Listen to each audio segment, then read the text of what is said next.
Shana Tova.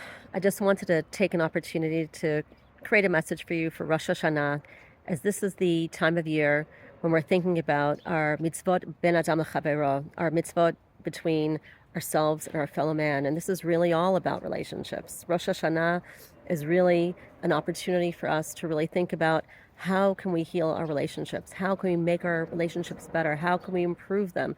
How can we ask for forgiveness from our fellow man? And especially the people that are closest to us, and how can we improve ourselves vis-a-vis our relationships. And it really got me thinking about how easy it is to have relationships with people whom we don't really have a relationship with, like the guy at the makolet, or the person in the park that you see walking their dog, or the person at your child's pickup at school that you don't really have a relationship with, or the neighbor across the street that you don't really know, but you both kind of throw out the trash around the same time. There are so many people like that we have these like little micro relationships with. But then there's all these people that we have these macro relationships with.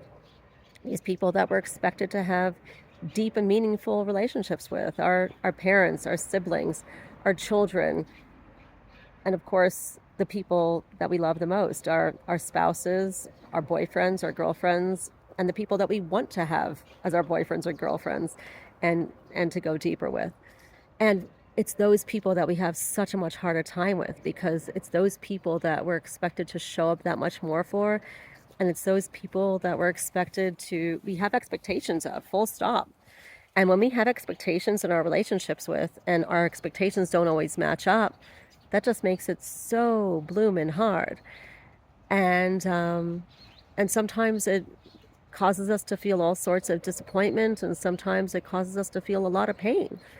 And sometimes we need to really take an opportunity to reflect on those relationships and really ask ourselves, what is it that I need more of for myself in order to make those relationships better? And sometimes we need to ask ourselves, what do we need more from the other person? And can that other person really show up in the way that I need for them to? And is that person gonna be able to show up? And if they can't, what does that actually mean for our relationship?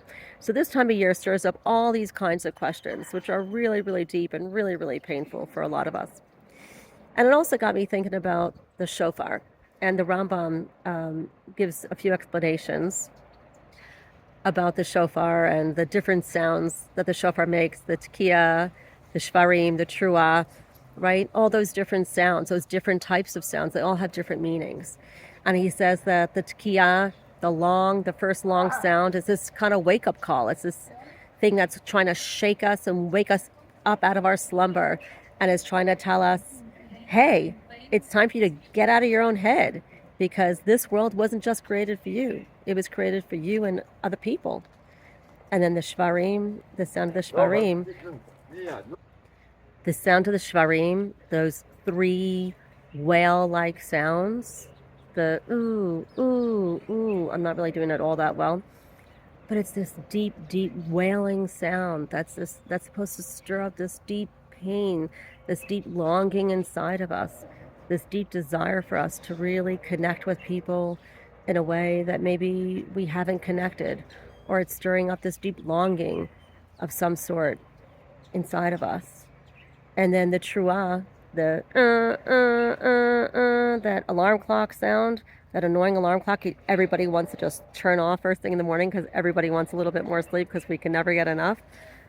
That is the sound that reminds us that, hey, you better wake up right now, because we don't know how much time we have left in this world, and we better seize the moment. And so this Rosh Hashanah, I want to just invite you all to reflect on, how do you really want your relationships to be this year?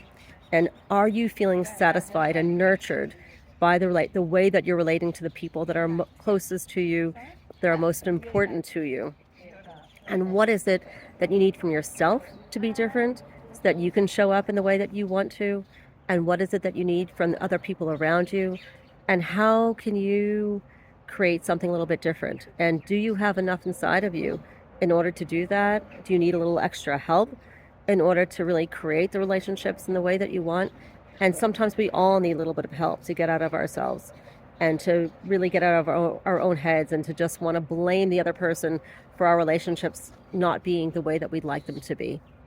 And so I'd like to invite you all to reach out to me this year if you're needing a little bit of extra help in getting your relationships to the place where you'd like them to be. If you want to have deeper, richer, more authentic relationships, please feel free to reach out to me after Rosh Hashanah anytime. I'd love to talk to you about how we can really get your relationships to the place that you'd like them to be. I want to wish you all a Shana Tova Umtuka. I really hope for all of us this is a really sweet new year full of light and love. Shana Tova.